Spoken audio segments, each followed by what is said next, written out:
Welcome to episode 41 of In Touch with iOS, a podcast for sharing tips, apps, and gear for iPhone and iPad, along with related technologies that get us using iOS in fun, productive, and meaningful ways. I'm your host, Dave Ginsburg, and joining me as a guest, Mr. Mike Potter from the For Mac Eyes Only podcast. How you doing, Mike?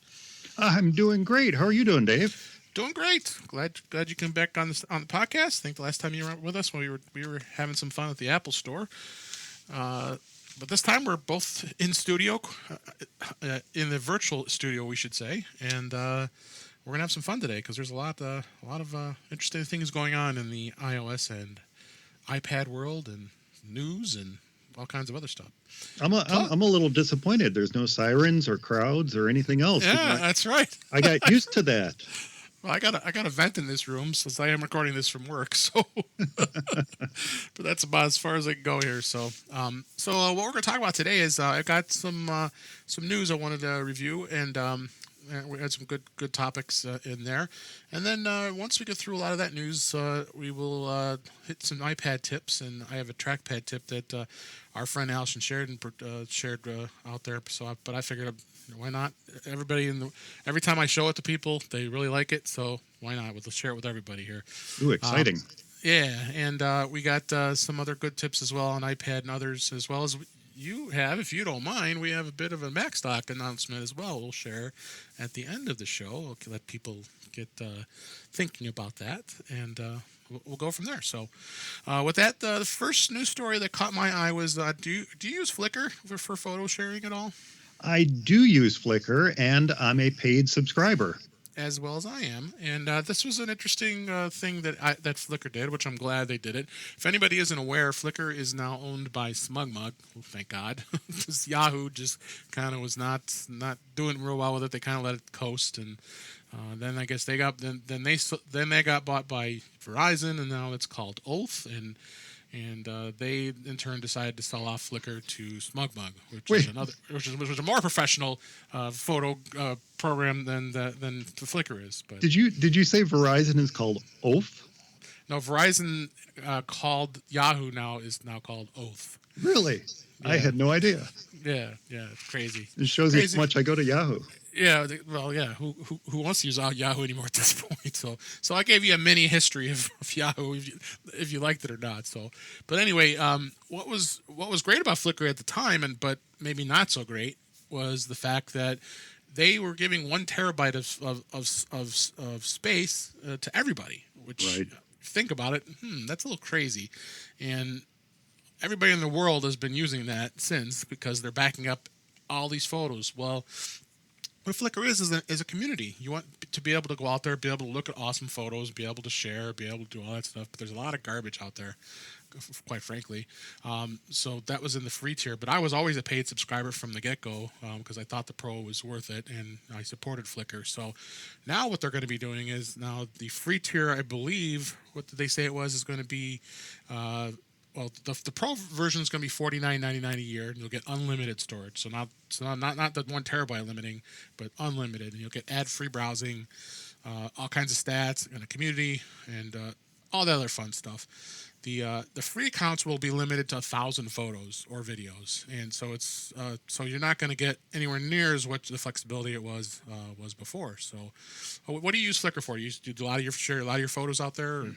Well, quite honestly, I haven't actively used it for a while, but I have kept my Pro account active, and I was using it at one time for Mac Eyes Only, and keeping a little Flickr pool going for that, and things like that. But it's gone stagnant, and which mine did for a while. But I'm kind of excited now. Yeah, I am too. This is nice. Yes, the terabyte free to everyone was a little. It was extreme. Excessive. A little extreme. It was attracting people, just anybody in the whole world, just uploading whatever they felt like, and it just wasn't it didn't feel as a community as it should have been. So I'm happy with that. And if you go and sign up for a Pro account right now, they're offering 30% off. You'll only have to pay $34.99 for your full year membership. I already had a membership that was already renewed for a whole another year, so I said I'm going to go do that now. So I'm good for 2 years now. So I'll be good until November of 2020. Yeah, you can use that on the renewals, right? Yes, you Yeah. can. Yeah, so it was only $34. I mean, what a bargain! And all that storage space, my gosh.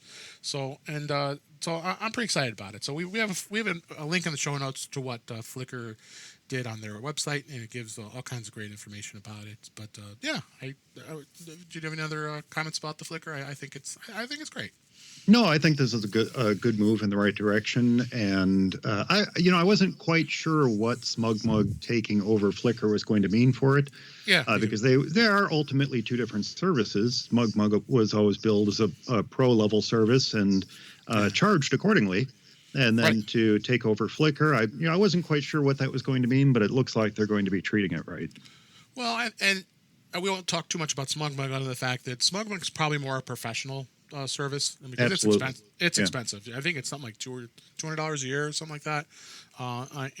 So if you're real serious into photography, I think the SmugMug is perfectly fine for your use. But I'd still have Flickr as another option. So, as far as iOS goes, they have great apps on both the iPhone and the iPad. I don't know if they have one on Apple TV. I have to check, but both apps work really well. And what's great about the Flickr app too is you actually can set it to sync all your photos to Flickr from your phone. So if you want to have another place to back up your photos besides iCloud, there's another great option for you. So I'm real excited. I hope to see that SmugMug will spend some more time for development of the apps and make the community even better. I think for sure the Yahoo sign-in is going to go away in January, so that's good. We can get rid of our Yahoo accounts. Never need a Yahoo account anymore. I can let it go into the go to the pasture. So That's about the only reason I've kept my Yahoo account, and yeah. I presume we can still use it to log in. Currently, you have to use it, yes. Yeah. But it's going to go away. They say in January they're going to convert everybody over to a standard Flickr account, which I'm pretty excited about. So, but that's Flickr. Other discussions I want to talk about a little bit. It was just the iPad Pro. Which iPad do you have, Mike? I have the 10.5-inch iPad Pro. We've Oh, cool. got a 9.7-inch iPad, the new one, and I've got a little bit older 9.7-inch iPad as well. Okay. So I've got, of course, everybody knows I have the iPad Pro, the new model, the 11-inch. We talked about it on the last show with Kelly Gamont, and I'm very happy with it. It's been working really well. Looking at it right now, it's got an absolutely beautiful display and the pencil and a lot of great things on it. But of course, you have to have those crazy people out there that have to do extreme things like dropping them and seeing how it handles in a drop, if the screen will crack. But I think the most interesting one was the Bengate. Bengate 2, we're Yeah. calling it. I don't know if Yes. did you see any of the videos? I cringed when I watched it. I think, oh my God, why are you doing this? I did. I mean, seriously, who's going to do that? Now, there were some folks who commented and said that they had some issues with it bending when they just kept it normal usage in their backpack. But the authors of the articles that I read said they keep it in their backpack all the time, never had any problem with it. So I think, these are extreme case scenarios. And of course, if you're grabbing it by the center and you're going to physically attempt to bend it, it's going to bend. Of course. I mean, just silliness. I mean, granted, I kind of agree that, yeah, it may have some weak points to it, but nobody handles it that way. I just found it to absolutely be absurd. And just don't bend your iPad. Just don't bend your iPad, please. Yeah, not recommended by In Touch with iOS. No, nor either one of us. It's just absolute silliness. So, the other article that caught my eye, and actually this was in Mac Rumors, our links in the show notes, is the Apple just released a short video focusing on the recent iPad models, of course, and listing 5 reasons why the tablet could be your next computer. And I thought to myself, I seem to remember back in 2015, someone did a presentation that talked about could your iPad be your next computer? Oh, that was me. So I have been talking about this for at least 3 years now. Mm-hmm. That I think it could be your next computer. Where were we 3 years ago? Probably a lot further out than we are now. I mean, I think now the really thing what Apple is really pushing in this ad, it's like about a 55-second video It is much more powerful. I definitely noticed a difference. Allison Chandler, of course, challenged me and said, "How do you know it's that fast? Did you put them next to each other? How do you know?" I mean, well, you can tell. You know how you could tell, when you have your iPad, how it feels, and don't you think when you got the 10.5 inch, you probably saw a huge difference in speed, right? Um, yeah, I suppose I did. For what I use it for, it's not terribly noticeable. Yeah, Video and browsing the web and checking email and things like that. It's not that all noticeable, but it is noticeable, of course, when you're talking about using the Apple Pencil yes, and expecting the display to respond in real time to what you're writing on it or drawing on it. And right. and that's something that the iPad Pro does really, really well. And I did encounter a little bit of lag with the new iPad. Did you? Okay, A all little right. bit, little bit. So, but that's the. I mean, they have five reasons that they're spouting out of those things, and that was one of them is the first thing they'll say is the performance. But the Apple Pencil 2 is, and Adam Christensen calls it the number two pencil, which is funny. Yeah. Is pretty awesome. It really is. I love the tap. The double tap on the pencil itself. When you tap it, it brings up the tools in notes, and I can guarantee you that all the app developers are feverishly working on it right now, jumping on the bandwagon and trying to get uh, with this tap and being able to take advantage of it.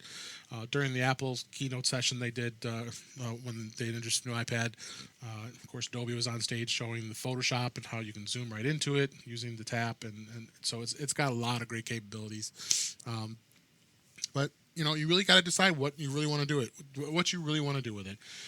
Both of us having Macs, I mean, I definitely see there's going to be some reasons why you still need a Mac. iOS it's almost there. I think it has a little bit more refinement to go. I'd be interested in seeing what happens when iOS 13 comes out and we see what Apple's up to for some later updates. Yeah, agreed. I'm unabashedly a Mac user and a Mac fan, and iOS is more of a supplementary type operating system to me. And Yeah. you know, I can't help but think that Apple is sending mixed messages. One week they're saying, "Oh, the iPad can be your full-time computer," and the next they're talking about the wonderful Right. new Yeah. MacBook Air that they just released, and how it should be the computer that's in everybody's pocket. But Right. I'm torn. I think if you want to, I don't know. I'm not going to go down that path. We've gone down that path before, Dave, and I'm Yeah. sorry, Yeah. I Sure. shouldn't have Sure. started down there. But No, it's okay. there's certain tasks that I just find difficult to do on an iPad. Yeah. However, it is an excellent day-to-day computer if you're talking about something like a client of mine just traded Mm-hmm. in an old Android tablet, and I got him a new Oh. iPad, the 9.7-inch with a Logitech keyboard on it. Mm-hmm. And it makes the perfect daily computer for him when all he Yeah. wants to do is browse the web, check his email, and compose the occasional Word document. Oh, for sure. It's excellent for that. The biggest problem for him really is getting used to the cloud storage versus the local storage. But other than that, he took to it pretty quickly. And Yeah. I would Good. even dare say that he took to it more quickly than he did when he got the Android tablet, which I was around to help him with that a number of years ago as well. It does make a great daily computer, just not for me. Depends on who. Yeah, you and I are very much power users. I like both. So it'd be hard for me to convert 100%. I might try. I try again at some point, see how it goes. But what a night and day difference going from an Android tablet to an iPad. I mean, everybody says that the Android tablets are just god awful to work with, and then the iPad makes a huge difference. I've had a couple. They're not bad. It really depends on whose tablet you purchased. Yeah. The biggest issue with any Android device, and this goes for the Google Pixel on Yeah. to LG or Motorola or the Sure. OnePlus line, all of which are devices I would say are good Hmm. Android phones. Right. Um, No, phones are okay. yeah. Well, the phones are okay, but any device or any tablet you get that's running the Android operating system, as long as it doesn't have too much skinning applied to it, you're going to have a fairly decent experience with it Yeah. if you're sticking with the mainline apps, which that's what I do. I stick with the mainline apps, the Flipboards and Gmail and calendaring apps and things like that. And they're Word and Excel. They're all available for both platforms, and they look identical on both platforms. Yeah. But the biggest problem, see, that was my long-winded way of getting to the biggest problem. The biggest problem is all of these companies not supporting it for much further than 24 to 36 months. Yep. It's ridiculous. Yeah. When Apple is out there pushing supports to iOS 12 for the iPhone 5S Right. from Crazy. 2013, and you're talking about investing a similar amount of money into an Android device, whether it's a OnePlus or a Pixel 3 is an excellent example. Very, very nice phone. Sure. But if you're only going to get 36 months support out of it, that's crazy. I'm not going to spend $1,000 for that when I could spend that same $1,000 and get an Apple device that I know is going to get support for 3, 4, 5 years. Yeah, I mean, I saw the grid of the support, the years of where the Pixels are going. The Pixel 2 is going to be end of life 2020. Exactly. So you only have another another 2 years. And then the Pixel 3 was like 2021 or 2022, I think it was. You're right. It's just I don't get why Google does that. I mean, it's even worse on Samsung and all the other phones beyond those core native Android devices because the carriers block from wanting to have to deal with upgrading the operating system. So I mean, so you got all those. I mean, that's a whole other story. Yeah, well, the way they do it is tricky too. For example, I just for the first time fired up my Nexus 6P the other day. Okay. I was just kind of curious to fire it up and see what state it was in, and it went through a succession of probably 5, 6, 7 security updates. Mm-hmm. Yep. The most recent of which was November 2018. Now, after that, the 6P is no longer supported. Google has cut it off. And the way they do it is you get operating system upgrades for 2 years and security and other patches for up to 3 years. So I can't even be on Android P with it. I'm on Android O, and that's it. That's all I can do unless I have the option to root it and stick a different operating system on it, and it would run that just fine. But it should be supported by Google for modern operating systems for at least 3 years, if not longer. So the moral of the story is Apple iPhones are the best because if you want longevity. If you want longevity, that's where you want to be. And I know there's plenty of people listening out there that have 5Ss. They're very happy with them. So. Oh, absolutely. So it was a great phone. Anyway, the next piece of news. Well, as we're recording this, we're just before Thanksgiving, and we have Black Friday. Everybody loves Black Friday, right? Spending lots of money. We have a link on the show notes from Mac Rumors just showing some deals that are going to be happening. I kind of wanted to highlight a few of them. Apple always announces a 4-day shopping event, and generally their discounts are okay, nothing crazy, nothing exciting. They've provided stuff like App Store gift cards that are less or stuff like that. So should be interesting to see what Apple does. It's going to be small. But you go to places like Target. Target's going to offer discounts for getting a new phone and all that stuff. That happens all the time. It looks like they're discounting the Apple Watch Series 3 for $199. That's a great deal for that.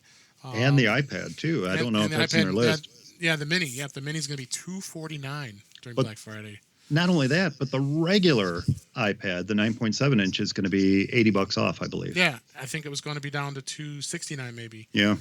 So that one's there it is. 6th gen, $249. Yeah, that's an incredible deal for really, really nice iPad. No, that 9.7 inch iPad is great. It's absolutely a perfect phone. I've said that before on the show that it's an absolutely great iPad. So. I believe Best Buy was going to have some discounts on the iPad as well. I seem to remember they were going to discount the HomePod. Yep, they're going to discount the HomePod at $249. That's $100 off from what it was, what the regular price is. So you got a good deal there. A lot of HomeKit stuff is going to be out there for sale. And of course, you got Walmart. They're gonna do the same thing. So seems like you'll have a lot of places to be able to buy this pretty cheap iPad as far as price cheap iPad. Um, Looks like Walmart's even selling the iPhone SE for $79. Just look at an SE if you wanted to, for really cheap. That's crazy. But of That's course, nuts. but of course you have to go on their credit carriers. So um, uh, even Macy's is getting in on the deal, and Kohl's, and there's just a lot of great deals. Yeah, Costco sells the iPad Apple products now. They're gonna be selling a lot. So it just on and on. So I recommend to take a look at this link. We're going to share in the show notes. There's just a lot of great stuff that's going to be on sale this Black Friday, and I would venture to say that on Cyber Monday, what is it? Is it Cyber Monday? Yeah, Cyber Monday. I'm sure they'll be having some more stuff, and I'm sure Amazon's going to be doing a lot of stuff. Now Amazon is selling Apple products, which is crazy. They actually have a good agreement with them now. We talked about that, and so it's an exciting time to buy technology, especially for gifts. So, but all right, let's move right on, and let's get into the tips and the tricks, and we'll give you some more great information here. This tip, actually, I had talked about this because I was on Chit Chat Across the Pond with Allison Sheridan the last week, and I did 20 of my top tips on that show, but I didn't want to repeat myself. So, but I wanted to grab off one tip that she actually shared with her folks out there. It's a trackpad for iOS. Were you aware of this, Mike? I used to have a trackpad app for the iPad. My first gen iPad, I had a trackpad app on it, and used it to interface to the Mac. Actually, Okay. it was kind of cool. Yeah. So what Apple's done is now what you do is you tap and hold the space bar on your keyboard, and then you'll notice all the keys disappear. They're all blank. Now, if you move your thumb or your finger around, notice how your cursor moves around back and forth just like a trackpad. You have that option now. Now I have that option with Gboard. Okay. I don't normally use the Apple keyboard, but Yep. I think it works if you hold anywhere, doesn't it? Yes, actually it does, because the space bar is the easiest way to do it, but you can tap in between keys, and it'll come up as well. Yeah, it's good for aligning that cursor just perfectly. Oh yeah, And you know 'cause- what? Now that I'm playing with it, I think the Apple one works better than the Gboard one. yeah, It's a little yeah, bit more precise. it is. And then I'm doing it in notes right now, so it moves around throughout the notes, so all the text that you have, so you can move it anywhere you want. In messages when you're sending a text message, yeah, sometimes you know how hard it is. You always got to tap it just right to get it to the place you want to go back to. Well, now you can do this with the touchpad by just holding on. The easiest place to go is the space bar. But if you like Mike said, you can hold down in between keys and it'll come up as well. No, you know what? The Apple one's way better than the Google one. So Oh, the I like the Gboard keyboard better, but yep, you're right. Boy, if you want to use this cursor, it is awesome in the Apple keyboard. yep. So, Oh, very great cool. great tip, and I wanted to share that out to our audience as well because, as I said, I've shared this tip with a bunch of folks here at work, and they're like, "Holy cow! I didn't know you could do that. That's awesome!" So there's been a lot of people talking about it out there. So now you guys know about it as well. Couple of more tips I wanted to talk about. That actually these are kind of tips that you could think about of the topic we just talked about. This being your full time computer. I believe you could do this on the older iPads as well if you have the folio the keyboard. I haven't tried it on a Logitech keyboard or if you have like a Bluetooth keyboard, but for sure I have the folio keyboard, and you can tap tap the spacebar 3 times, and then it automatically unlocks the iPad. And of course, with the new iPad Pro, it has Face ID, so I tap it 3 times, and then it comes up, unlocks, and then away you go. So that is a pretty simple way of getting in there. Again, I haven't tried it on using a different keyboard. If you have a Bluetooth keyboard, anybody that does try it, send me some feedback, and we can. I would like to know if that works, because I haven't tried it yet. I probably should try it with another keyboard, but pretty cool tip. Now, I don't have the new iPad Pro with the Face ID. So, what Right. would be the alternative? Well, with this, if you double tap it, you would still bring up the keypad to type in the passcode. So I don't know how beneficial that would be for the folks who don't have Face ID, because you still have to either use your print on the home button or put the code in. So well, that's what I mean. If you have your iPad in a keyboard dock and that's true. you don't triple click the space bar, how would you wake up the iPad otherwise? Well, you touch it, and then and it wakes up when you just touch the screen. Then right, exactly. Okay, and then Face ID kicks in, and you're Face good to go. ID and kicks in and then unlocks for the iPad Pro. So I probably, Gotcha. and now I think about that, probably is a little more lean more towards that. We all love to do screenshots, and screenshots are always a cool thing. And I seem to always do a screenshot on my phone all the time by just tapping buttons. And why did that screenshot come up? I didn't mean to do that. But again, using the folio keyboard on the iPad, you can, when you bring it up, do similar things that you do on a Mac. So if I push on the keyboard a command and then a shift and then 3, it does a full screenshot, and it brings, how you on iOS you have that screenshot box that pops up. Mm-hmm. It pops up, you tap it, and you could do, and you're on your merry way editing with a simple shortcut. Same thing with if you push Command Shift 4. If I do Command and then Shift and then 4, that's going to open up as a full out screenshot where you can get right into the editing right off the bat. So you don't even have to wait for it to go into the window and then you choose. So it brings up the edit box right away. So as soon as I did that, I have all my pens and pencils and erasers and all that stuff is up there. Some quick, easy, short ways of being able to get to screenshots if you have the folio keyboard. Again, I haven't tried these on the other keyboards. I would venture to say that would probably work as well. But that's how this works on the iPad Pro 11-inch. All right. And another tip we were going to talk about was, and this was kind of an interesting topic. I got a link in the show notes to a support article from Apple. How Hey You Know Who works with multiple devices. You ever had that? Do you have multiple devices around you and you say Siri, and they all wake up at once?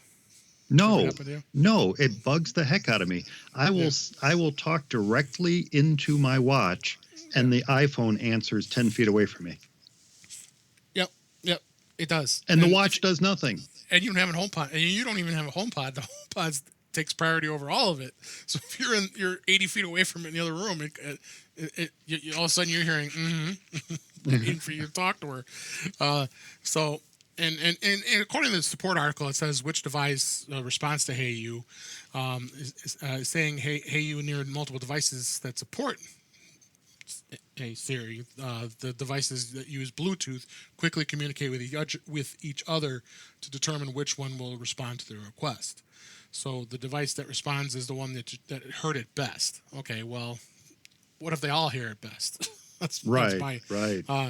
And the HomePod responds to most Siri requests, but it even when devices that support Hey Siri are nearby, to use Siri on a specific device, you have to raise and wake it up. And then they go through some tips to what happens if the wrong device responds to Hey Siri. You want to make sure all of them are turned on. That's the thing. If you have, let's say you've turned off Bluetooth on your iPhone, but you have Bluetooth turned on your iPad, your iPhone will always answer because it doesn't know that it sees two devices connected at the same time over Bluetooth. So the other thing it suggests too, you can also can put the iPhone face down and then have the iPad face up, and then it would know that that's the one that you have a priority on. So crazy support article. I found this interesting from the other day, and I just was amazed to why. What's the logic on it? Because it drives me crazy. I just turned off I just turned it off on the HomePod because it was driving me crazy. You didn't even mention what I do.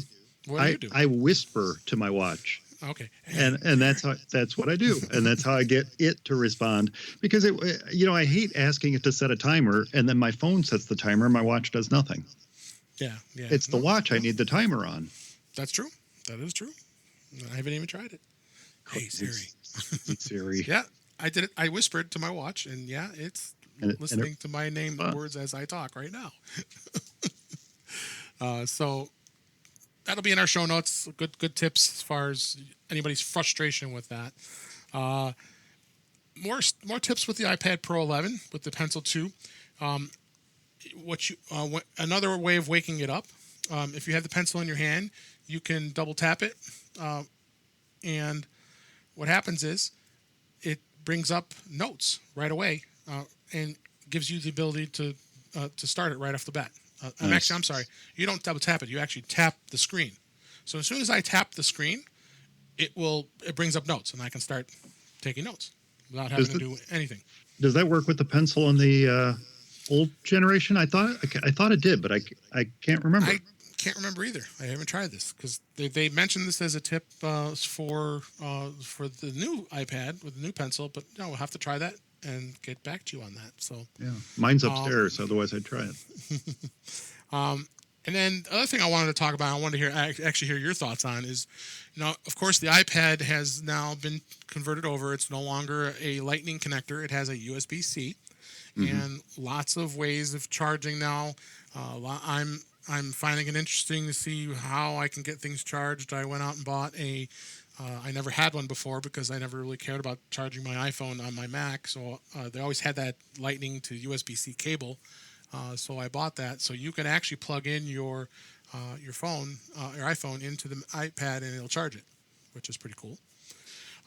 It also will do that with the AirPods. With the Apple Watch, if you have an adapter to USB-C on it, you can plug that into the iPad if you wanted to charge it in a pinch. It's just interesting.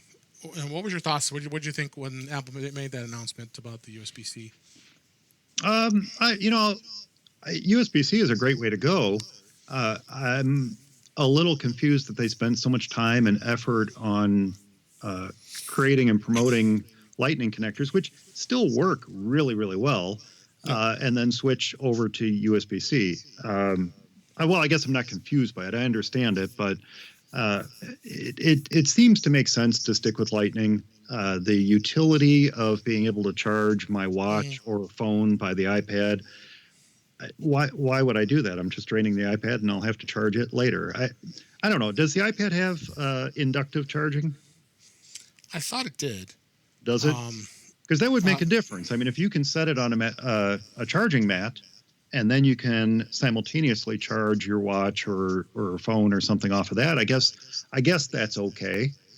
But if you have a relatively recent phone that also has inductive charging, and so does the watch. So I don't know. I'm trying to figure out a use case scenario for it. And it's clever to be able to do that, but I don't know about the functionality, if it's if it's something that makes sense or not. But other things I'm very excited about is the fact that you can plug it into a display. Now if Apple unlocked that USB-C port and said, hey, you can connect up an external hard drive, or you can connect up, then I'd be a little bit more excited about it. The external display, I can do that now. So yeah. But it does work with 4K, and it works with 4K displays, which I thought was kind of cool. There's also I've just seen this on Mac Rumors that someone just took an iPad Pro and turned it into a Mac Mini display using the Mac Mini with the Luna display adapter. I did see that. That's cool. If anybody's not familiar with the Luna display adapter, it's a small little adapter that plugs into your Mac, and it'll turn the Mac into a wireless way of sending a signal to your display and being able to show things on there. And of course, with the Mac Mini being headless with no keyboard, mouse, or monitor, that is pretty cool.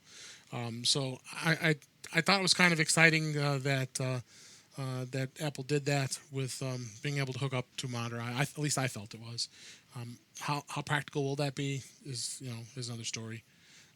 But no, it's been pretty exciting so far. I have actually liked the iPad Pro so far. I've had it for a few weeks, and been pretty happy with it. Did you get 12.9 or 11? I went with 11, and I was tempted to get the 12.9 as I talked about last time, but I'm happy with my decision because I like the small display. You look at it, the 12.9. Trust me, I mean, if you remember, I had the first gen Yeah. 12.9. It was huge. It does not look anywhere near as huge as it did with this new model now. This new model now actually looks a lot smaller, but even though it is a 12.9-inch screen, maybe it's an illusion, but I thought it was kind of cool that I was able to that display was actually smaller. So I was tempted. Yeah, I think if you're going to take the approach of making it your daily computer, the 13-inch, I'll just round up, the 13-inch makes a lot of sense.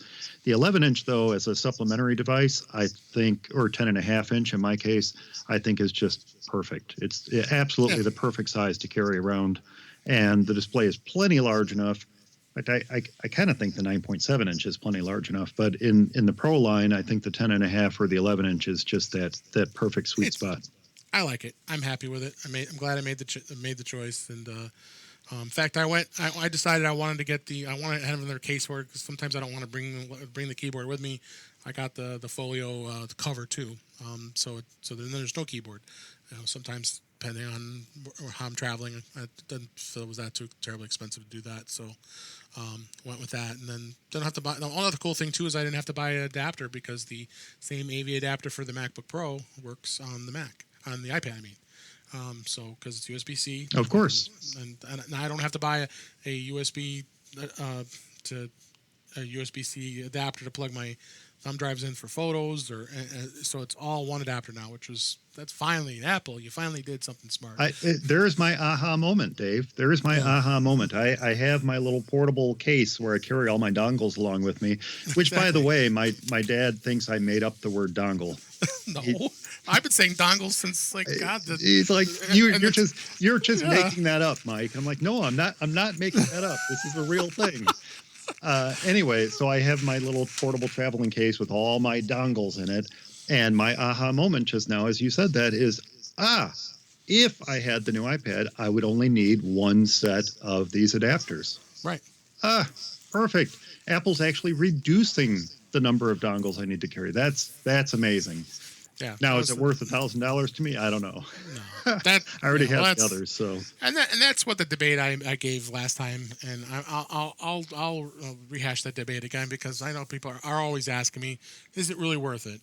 Well, it really depends on what your application is. Like you said, you had a client that just wanted a simple iPad to be able to just get on the internet and check email and simple functions. That 9.7 is perfect. It's like a perfect sweet spot for, and again, the deals that they're going to have is even better. So,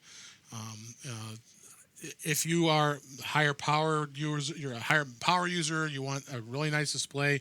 A lot of the fun things, the pencil obviously makes a difference. Well, I mean, you can get the first series pencil for that 9.7 too. So that's why it's even better of a deal. With all that money you're going to save on the iPad, now you can put the money towards the pencil because the pencil $90 alone. So even when you pay $349, you're still paying over, the tax on you almost close to $500 for that iPad. So that's some savings alone. But yeah, the iPad itself is I think it's a nice device, but if you're just going to be watching Netflix and doing occasional surfing the internet, don't waste your money. If you already have a 10.5-inch model like you have, keep it. I mean, they're still selling it. It's still a good model. There's no rhyme or reason why you have to switch. So. Yeah, I was going to mention that when you were talking about the Black Friday sales. I have the Apple Watch Series 3. Right. As nice as it is to always have the latest and greatest, I'll tell you, those Apple Watch Series 3s that are going to be on Black Friday sales are great deal. It is. And the 9.7-inch iPad is a great deal. You don't always have to have, I mean, it's nice to have the latest and greatest, but you don't always have to have it. And the Series 3, short of just a couple, in my opinion, relatively minor features, although admittedly features that could be life-saving if it's on the, if it's being used by the right person, relatively minor features. I think the Series 3 is an excellent choice. True. So, but with that, I wanted to talk a little bit about Macstock, and you just sent out an email to people on your mailing list. So I guess I'm going to be the first podcast to get to announce this. I believe, is that true? You are, yes. You will be the very first podcast to get to announce this, depending on how quickly you edit and release. This is going to get released soon, before Black Friday, so people can find out about Black Friday. So, I'm excited. I've been obviously excited for Macstock for 2019, and I want you to tell everybody about what you are offering for this for this exciting time coming up. Yes, this will actually be Cyber Monday. This is going to be a Cyber Monday sale, not Black Friday. Yep. So Smart. that's important. It's one day only. It's Monday, November 26th. So in my newsletter, I kind of talked about a lot of the firsts that we had at Macstock in 2018. It was the first time we themed the conference. It's the first time we had a keynote speaker. Bob Levitas did an excellent job. It was the first time we experimented with a digital pass for folks who couldn't make it out to the conference. And I also threw in there was the first time we had game night, which was a huge success with the folks who went to it. Yeah. And then I also mentioned it was the first time we had a robot on stage. It was actually almost fell off the stage. Yeah, it was almost fell off the stage, but it was a telepresence robot. It was under the control of Larry O'Connor, the CEO of OWC. He was taking part in Tim and Guy's My Mac game show, and he used this robot to bring himself to Macstock from I think he was in Austin, Texas. I'm not sure. I think that's where he was. And so I thought, what better way to wrap up this wonderful year of firsts, but to have the first ever Cyber Monday sale. And that's what I'm going to do. So there's a couple caveats to this. One being, we don't have the schedule yet. We don't have the speaker announcements yet. We don't have the final roster of events that are going to happen that weekend. But if you've been to Macstock before, or if you know someone who's been to Macstock before, ask them. Every year has gotten better and better, and I don't think 2019 is going to be any different. And what I'm going to do is for Monday, November 26th, one day only, the 2-day weekend pass, which is normally $249, is going to be $100 off. That's going to make it $149. What a deal! It's a great deal because it's not going to be repeated. Even the early bird sale is not going to match this price. So if you have the opportunity, if you're thinking about coming to Macstock, if you'd like to come to Macstock, I should say, this Monday, Cyber Monday, is the absolute best time to get your 2-day weekend pass. Now, I can tell you a couple things about it. Yeah, please. And one thing is that Macstock 2019 is going to be themed to create. Now, 2018 was productivity. This year, the theme is this year. 2019, the theme is going to be create. What that means to you and what it means to me and what it means to the folks who attend is going to be a little bit different to everyone. Right. And I'm super excited to find out how the speakers will approach that topic this year. I'm going to give everybody free rein. I'm just going to ask them to submit a proposal that fits within that theme. And as long as they do, that talk will be presented. So that's going to be this year's theme. I'm fully planning to have another keynote session again. I've got my feelers out to someone I'm hoping is going to respond positively on that. We're going to have all Saturday and Sunday morning sessions. We're going to have deeper dive sessions in the afternoon again. And there's also I'm going to say a 90% chance we're going to have a special presentation at the end of the day on Saturday. That's still up in the air. I'm not going to know for sure. Long time yet. Until the end of January, early February. But as long as all the cards fall into place, we're going to have this extra special presentation at the end of day Saturday. We've got the My Mac Game Show quiz is scheduled again for this year. All this stuff is subject to change. We're going to bring back the Macstock Swap Trading Zone. People seem to still like that. That was fun. A lot of fun stuff. When it comes to the point, where yeah, I know all those newtons. When it comes to the point where folks are just trading back the stuff that they got at previous Macstock trading zones, I guess maybe that's when we call it quits on it. But for now, there's been some really cool stuff put out there on the swap tables, and it's all free. It's just old equipment that folks don't want, but they want to find a good home for. They bring it out to the Macstock swap. Of course, lunch both days, that limited edition Macstock t-shirt. The digital pass is now officially going to be included with all weekend passes. Awesome. And of course, weekend pass holders are going to get bonus swag again this year. So lots of really cool stuff lined up. And we can't forget Barry Folks, Midwest Mac Equal. Don't forget Barry. Barry really got the ball rolling in 2015. Yep. And we're going to have another welcome party. We're going to have an after party, which is still kind of to be determined for Saturday night. And he has confirmed that late night game night's going to be back again, too. So it's going to be another great weekend. And if you'd like to come, this Monday is going to be the best time to get it. And all you have to do is, and you can put this in the show notes, Dave. I will. Macstock.com/Cyber Monday 2018. And that's going to be all day Monday, $100 off the ticket. And after Monday, price goes back up again until the early bird sale starts in late January, early February. So we'll start hearing more and more about things as they come into play. I can't wait. I got some writing to do for you for a proposal for my next presentation. Hopefully, I come up with something good, and it will be definitely. I think I can be creative with an iPad. Yeah, I would think maybe you could find something to fit in there. Yeah. So, but yeah, no, I'm super stoked, and I'm glad we timed this so you come on the show, and I got to be the first podcast to announce it, and we got to get that out there to everybody else and make sure that we're going to that website, and we definitely will have it in the show notes. I'll get this out. If you're listening to this, obviously you know that it's out there, so you have to jump on it and take advantage of this discount. That's a steal. $149. You just can't beat that.